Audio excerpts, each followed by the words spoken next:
नमस्कार, आप देख रहे हैं सिटी सेंटर शो। मुंबई से मैं हूं पूजा भारद्वाज। शो की शुरुआत मुंबई महाराष्ट्र से ही अहम तस्वीरों के साथ।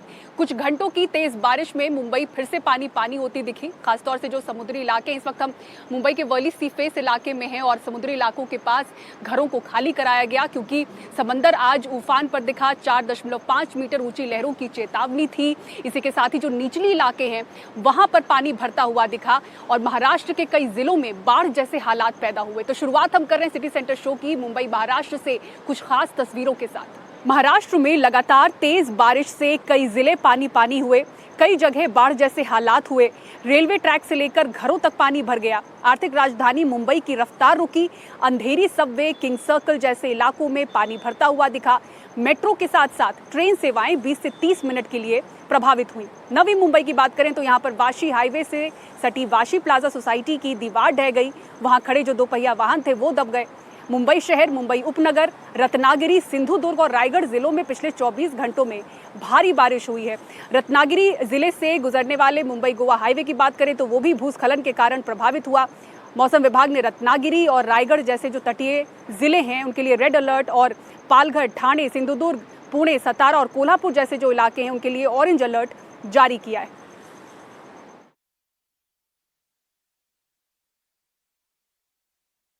तो बारिश की इन्हीं तस्वीरों के बीच महाराष्ट्र से एक बड़ा आंकड़ा भी आपको बता देते हैं। जून के महीने में जो अब तक बारिश हुई है उससे जुड़े हादसों में 18 मौतें राज्य में हो चुकी हैं और जो अधिकतर मौतें हैं खबर है कि बिजली गिरने की वजह से हुई हैं।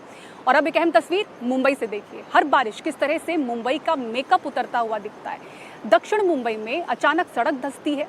बेस्ट जो कि दूसरी लाइफलाइन कही जाती है मुंबईकरों के लिए, वो बस फंस जाती है। बड़ा हादसा होते होते टला। यात्री बाल बाल बचे क्योंकि बस की स्पीड कम थी। अब विपक्ष को एक मौका मिला है सरकार पर हमलावर होने के लिए। देखिए पूरी खबर।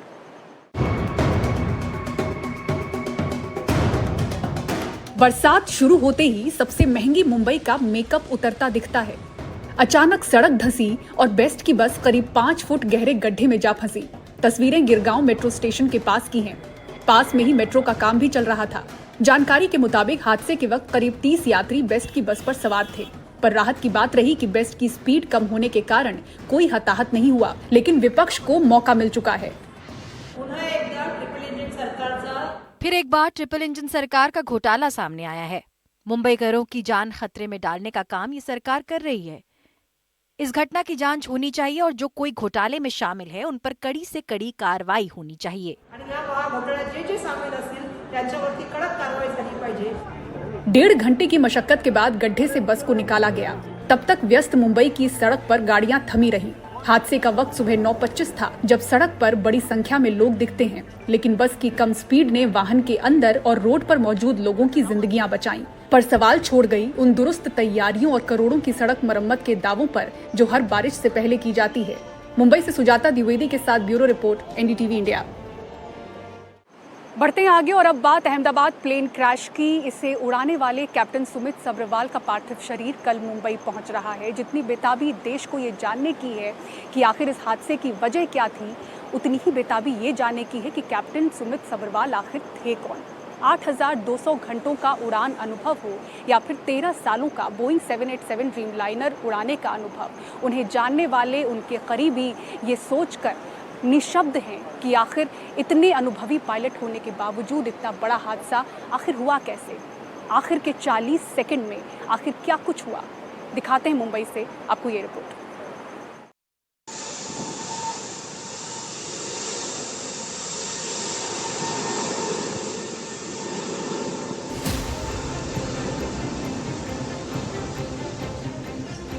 कैप्टन सुमित सब्रवाल ने कल्पना भी नहीं की होगी कि 8,200 घंटे विमान उड़ाने का उनका अनुभव अगले 2 मिनटों में अपने आखिरी मुकाम तक पहुंचने वाला है।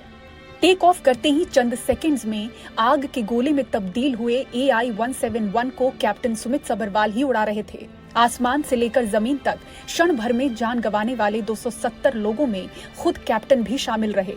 मुंबई में पवई निवासी 60 साल के कैप्टन सुमित सब्रवाल पिछले कई सालों से पायलट के रूप में अपनी सेवाएं दे रहे हैं।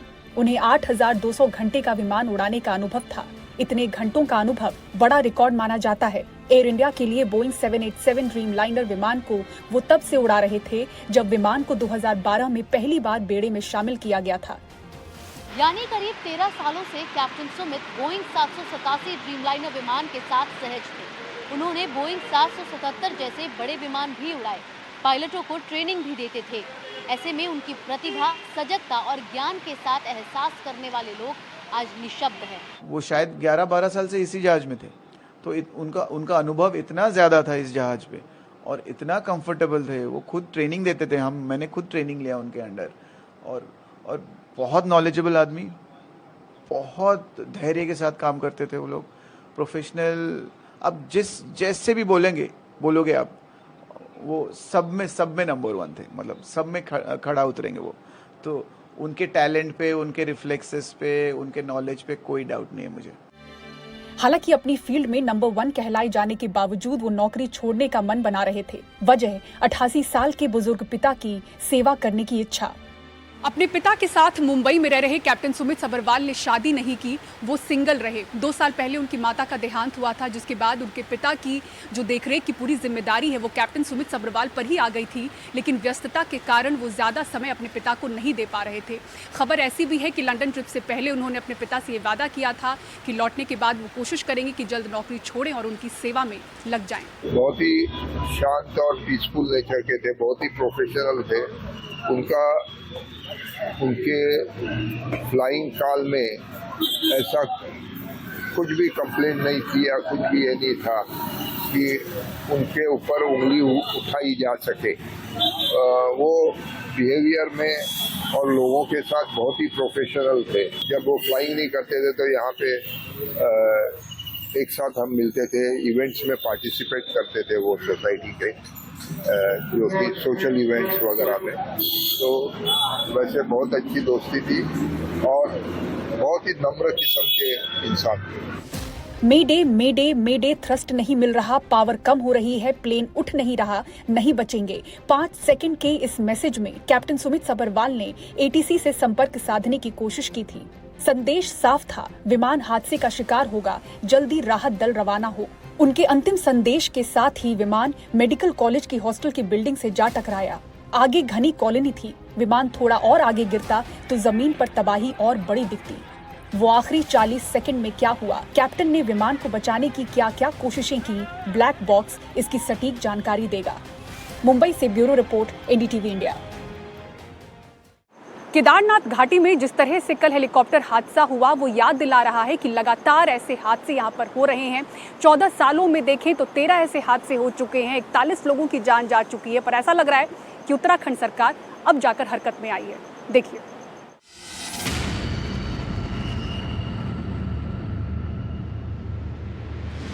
केदारनाथ घाटी में रविवार सुबह हेलीकॉप्टर गिरा तो किसी को पता तक नहीं चला। जब वो समय पर नहीं लौटा तो उसकी खोजबीन शुरू हुई और फिर एक महिला ने बताया कि उसने धुआं उठता देखा है।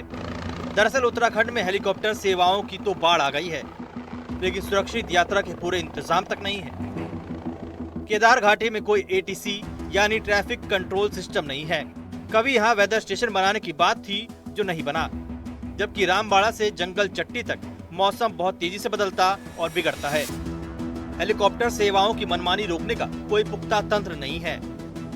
एटीसी का हमारे द्वारा एक प्रपोजल भारत सरकार के लिए गया हुआ था, उसके 2-3 रिमाइंडर भी हमने भेज रखे हैं और उसको अब हम, क्योंकि आज भी एक बैठक है उसमें हम बहुत उससे रखेंगे कि भाई एटीसी, क्योंकि अब ऑफ लेट 2019 से और 2025 में अगर मैं डिफरेंस देखूँ तो काफ़ी जो इनफ्लो है ऑपरेटर्स का वो ज़्यादा हो गया और काफ़ी इसकी डिमांड भी बढ़ गई है। केदारनाथ जी में पिछले साल ही एक जो है ऑटोमेटिक वेदर स्टेशन लगा है और उसकी रीडिंग्स में मिल रही है, तो वो यूकाडा है या जो ऑपरेटर्स हैं उनको शेयर करते हैं वो जो है, और उसमें जो डेटा है अब उसमें आपका मिनिमा मैक्सिमा क्या है जो उनके चॉपर फ्लाई करते हैं, तो वो उनको चीज़ देखनी है। केदारनाथ में एक दिन में लगभग 230 बार हेलीकॉप्टर उड़ान भरते हैं। एक हेलीकॉप्टर घंटे में 3 से 4 चक्कर लगाता है, यानी 7 से 8 घंटे में 28 से 30 चक्कर। ये हड़बड़ी अपने आप ही हादसों को न्योता देने वाली है।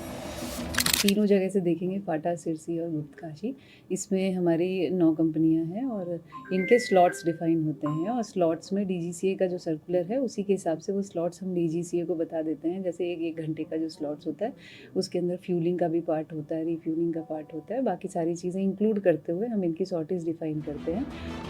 बीते कुछ वर्षों में केदारनाथ धाम में हुए हादसों पर नजर डालें तो 25 जून 2013 को MI-17 हेलीकॉप्टर गौरीकुंड के पास दुर्घटनाग्रस्त हो गया, 21 जवानों की मौत हुई। 28 जून 2013 को केदारनाथ से 2 किलोमीटर आगे गरुड़ चट्टी में हेलीकॉप्टर क्रैश हुआ, 3 की मौत। 18 अक्टूबर 2022 को केदारनाथ से गुप्तकाशी जा रहा हेलीकॉप्टर गरुड़ चट्टी के पास पहाड़ी से टकराया, 7 की मौत। 15 जून 2025 केदारनाथ से गुप्तकाशी लौट रहा हेलीकॉप्टर गौरी माई खड्ड के पास क्रैश हो गया, 7 लोगों की मौत हुई।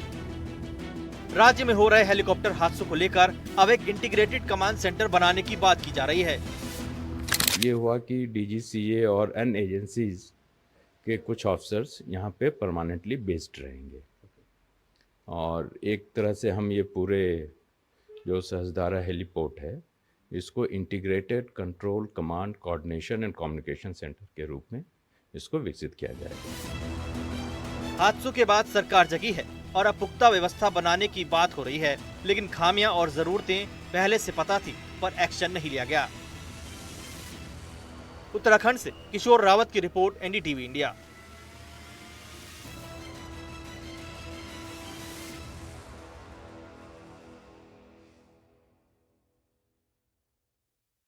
और हरियाणा के सोनीपत से अब दिल दहलाने वाली खबर, हरियाणवी म्यूजिक इंडस्ट्री का उभरता सितारा 23 साल की मॉडल शीतल चौधरी की बेरहमी से हत्या कर दी गई। इस हत्या की वारदात ने न सिर्फ हरियाणवी म्यूजिक इंडस्ट्री को झकझोरा है बल्कि कई सवाल भी खड़े हुए हैं। देखिए पूरी खबर।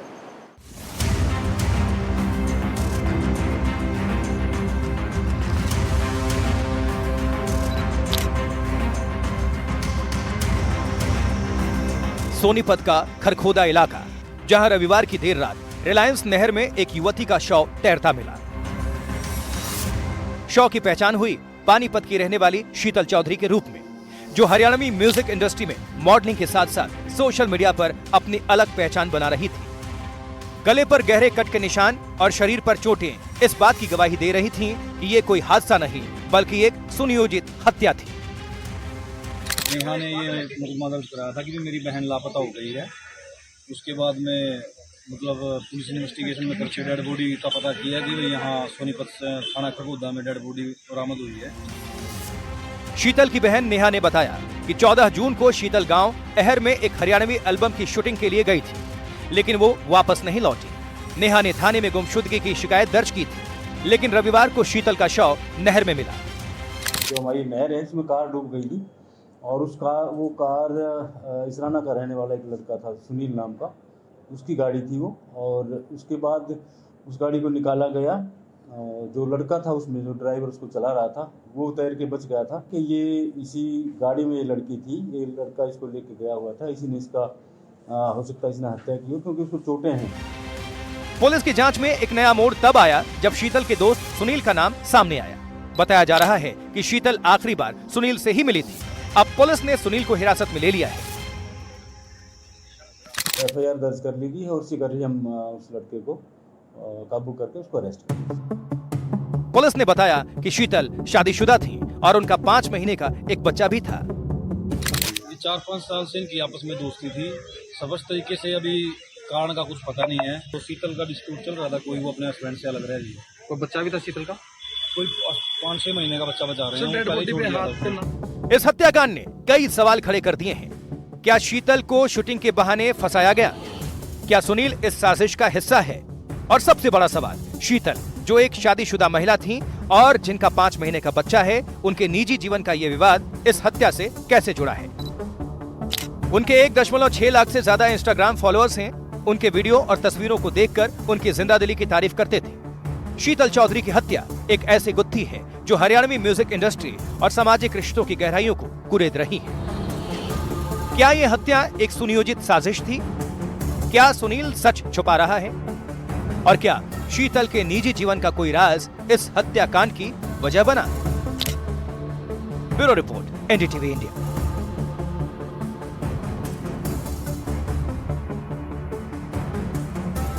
और उत्तर प्रदेश के हरदोई से अब एक युवती की दबंगई की हैरान करने वाली तस्वीरें आपको दिखाते हैं। युवती ने पेट्रोल पंप पर एक सेल्समैन के सीने पर रिवॉल्वर ताना, कहा इतनी गोलियां मारूंगी कि घर वाले पहचानने से इनकार कर देंगे। घटना का सीसीटीवी फुटेज सोशल मीडिया पर वायरल है। बिलग्राम पुलिस ने इस मामले में युवती, उसके पिता, मां के खिलाफ आवश्यक कार्रवाई करते हुए रिवॉल्वर और कारतूस बरामद कर कार्रवाई शुरू कर दी है।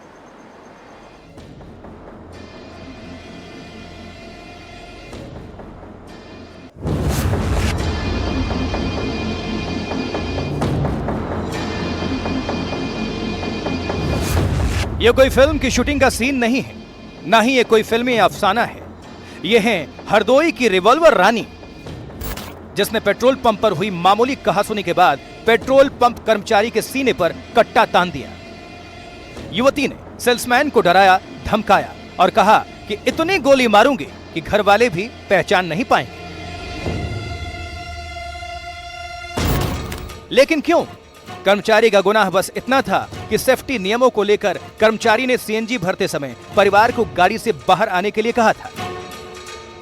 यह घटना 15 जून की है, जब कहासुनी के बाद बात इतनी बढ़ गई कि अरीबा खान ने कार से लाइसेंसी रिवॉल्वर निकाली और कर्मचारी रजनीश के सीने पर तान दी।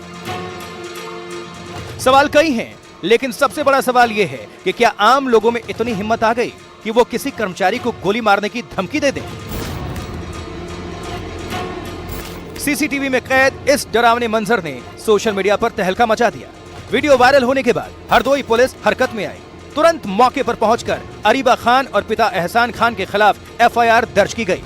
लाइसेंसी रिवॉल्वर को जब्त कर लिया गया। सीएनजी भरने को लेकर वाद विवाद में युवती द्वारा सीएनजी पंप कर्मी को रिवॉल्वर दिखा के धमकाया गया है। संबंधित लाइसेंसी रिवॉल्वर को कब्जा पुलिस लेकर सीज कर दिया गया है। कोई इसे दबंगई का नया चेहरा बता रहा है, तो कोई सवाल उठा रहा है कि आखिर लाइसेंसी हथियारों का दुरुपयोग कब रुकेगा? उत्तर प्रदेश में भले ही योगी सरकार क्राइम पर लगाम लगाने का दावा कर रही हो, लेकिन हरदोई का ये रिवॉल्वर कांड अब सवाल खड़े कर रहा है। क्या हथियारों का दुरुपयोग रोकने के लिए और सख्त कदम उठाने की जरूरत है? Bureau report, NDTV India. और अब दिल्ली में पानी की समस्या को लेकर अब एक विशेष ग्राउंड रिपोर्ट आपको दिखाते हैं। विधानसभा चुनाव में पानी की समस्या एक बड़ा मुद्दा था, लेकिन अब तक दिल्ली वाले पानी की समस्या को लेकर परेशान हैं। देखिए ग्राउंड रिपोर्ट। आधे गली में पाइप लगाए हैं, आधे गली में पाइप ही नहीं है और उसमें भी पानी टाइम से नहीं आती है। टैंकर की सुविधा दी गई है। जो टैंकर की ऐसी सुविधा दी गई है, उसमें लार्वा हमें अक्सर मिलते हैं। 400 to 800 रुपये पर मंथ हर किसी का जाता है यहाँ से व्यवस्था में। जब भी टैंकर का पानी आता कीड़े रेंगते हैं। सूखे नल, पानी के इंतजार में खड़े लोग। वजीरपुर इलाके में ये सालाना मंजर है, लेकिन इस चिलचिलाती गर्मी में कुछ ज्यादा चुभता है।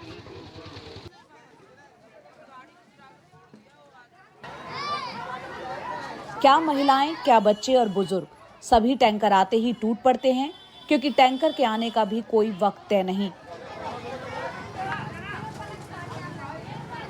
या पानी ढकेल दिया, मैंने धक्का लगा दिया, मैं गिर पड़े। पानी तक नहीं मिल रहा है, इतनी भीड़ ही है, चोट लगी, कैसे जाऊँ वहाँ पर। मम्मी पापा काम पे जाते हैं। अच्छा, तो वो काम पे गए, आप पानी भरने आए हो? हाँ।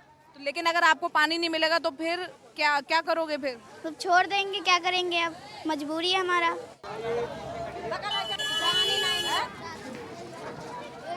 कुछ लोग हमें अपने घर ले गए और दिखाया कि पानी तो है नहीं, इसलिए ग्राउंड वाटर का वो घर के बाकी कामों के लिए इस्तेमाल कर रहे हैं, क्योंकि मटमैला और बदबूदार पानी होने के कारण पीने या नहाने में ये काम नहीं आ सकता। पानी नहीं आ रहा है, लेकिन यहाँ पर अगर आपको खरीद के लेना है तो पानी मिल जाएगा। हाँ, मिल जाएगा पानी। और 20 रुपए ये पूरा डब्बा 20 रुपए। और देखो पैसे भी ले रखे, लो देख लो, पैसे भी है। आपने 20 रुपए ले रखे हैं। 20 रुपए में पूरा वाटर कैन आप लेके जाएंगे पीने के लिए। जी, पीने के लिए। और कभी कभी तो ऐसा होता है कि नहाने के लिए भी एक कैन लेना पड़ता है। ये हाल सिर्फ इंडस्ट्रियल एरिया का ही नहीं, पुराने बसे वजीरपुर गांव का भी कमोबेश यही है। पानी नहीं आ रहा है, कभी कभी पानी आता है, कभी कभी नहीं आता है। कभी शाम को नहीं आया, कभी एक दिन नहीं आया, कभी 2 दिन नहीं आया। तब गरीब आदमी कितना हम लोग खरीद के पियोंगी। बात ये होता है, हम लोग सोचते कब यहाँ पानी की दिक्कत हो जाता है तो हम लोग यहाँ छोड़ के अब गाँव चले जाएं। कभी आ गया, कभी नहीं आया, और क्या दिक्कत होती है। अब कभी सुबह ही आ जाता है, कभी शाम को आ जाता है, कभी शाम को आ गया, कभी सुबह ही आ गया। वजीरपुर के बिल्कुल बगल में अशोक विहार जैसे पॉश इलाके में बड़ी बड़ी कोठियां जहां आपको दिख जाएंगी, वहां पानी को लेकर ऐसी समस्या नहीं। नहीं, कोई इशू नहीं है हमें पानी को लेकर। मतलब मॉर्निंग में भी आता है टाइम से और इवनिंग में भी आता है, और इतना आता है कि सफिशिएंट है हम लोगों के लिए। और पानी भी साफ़ आता है, ऐसा कुछ नहीं है कि पानी गंदा आता हो या स्मेल है, ऐसा कुछ नहीं है, साफ़ आता है पानी यहाँ पर। हमने इस मुद्दे पर स्थानीय विधायक पूनम शर्मा से बात की। पहले तो उन्होंने पानी की किसी समस्या से इनकार किया, लेकिन जब हमने बताया कि हमने ग्राउंड पर स्थिति देखी है तो उन्होंने माना कि पानी की किल्लत है, लेकिन इस दावे के साथ कि समस्या हल हो रही है। मैंने यहाँ पे कम से कम 10 पानी की पाइपलाइन में चेंज करवा चुकी हूँ। अभी पीछे से थोड़ा सा पानी का इशू था, 1-2 दिन प्रॉब्लम रही है, अदरवाइज़ पानी प्रॉपर समय से आ रहा है। पर हो सकता है कहीं कोई समस्या होगी तो उसको भी हमारी सरकार दुरुस्त करने में लगी हुई है। हो सकता है काफ़ी सालों से यहाँ पे 30-40 सालों से पानी की पाइपलाइन चेंज नहीं हुई है, तो उस पर भी हमारा कार्य चल रहा है। स्थानीय लोग जल बोर्ड से ठोस समाधान की उम्मीद लगाए बैठे हैं। हमने भी जल बोर्ड से संपर्क कर उनसे इस इलाके की पानी की समस्या के बारे में जानना चाहा, लेकिन रिपोर्ट लिखे जाने तक उनका कोई जवाब नहीं आया। तो वजीरपुर के लोगों का इंतजार अब भी जारी है। नलों से बूंदों का इंतजार और सरकार से ठोस समाधान का इंतजार अभी जारी है। दिल्ली प्रशासन और दिल्ली जल बोर्ड से ये लोग उम्मीद बिठाए बैठे हैं कि जल्द ही उनके पानी की जो प्यास है वो बुझेगी और यूं उन्हें पानी खरीदने के लिए मजबूर नहीं होना पड़ेगा। कैमरा पर्सन सुशील राठी के साथ मैं जया कौशिक, एनडीटीवी इंडिया के लिए। और सिटी सेंटर शो में इतना ही। पूरी टीम को दीजिए इजाजत। खबरों के लिए देखते रहें एनडीटीवी इंडिया। नमस्कार।